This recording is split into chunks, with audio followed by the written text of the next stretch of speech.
Kani kadega batesi TV, bat pidang pet yaki kubor baman kasni, balwan rasha pi da ka orange nisan, lom so po niya fabricate shillong. Haba penpena pet ba ya kejinglong jeman jong kejala Meghalaya man la kasni, hakabai day ba kejing sapriang uknyang jengpang COVID-19.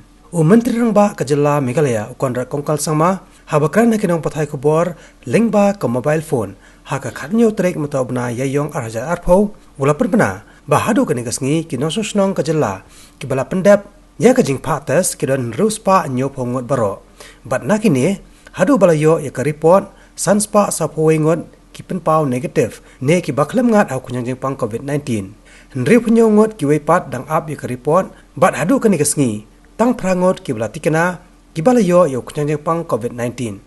Conrad Sangma ulai tuuru, bahadu menta kinong susnong kejala, kiba katnat ke kot kekia, kala dab bishar bunia ya kejinglong jengman ke kot kekia jengki. Lapan dab hadu arpusa hajar laispa prapo arngon, napdeng kisau kandai hajar laispa kandai poengon, kibala dab register barkatnat ke kot kekia. The total number of tests and samples that have been tested as of today is 617. The total number of people who have come out negative out of this is 541. Number of results that is awaited is 67, and as of now currently there are 8 active cases in our state.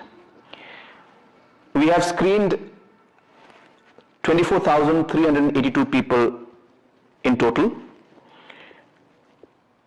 In the helpline numbers, we have received 49,391 calls till date. In the contact tracing that was done from the case that came up, we have 140 who are in the primary contact list and close to 4,755 who are in the secondary contact list.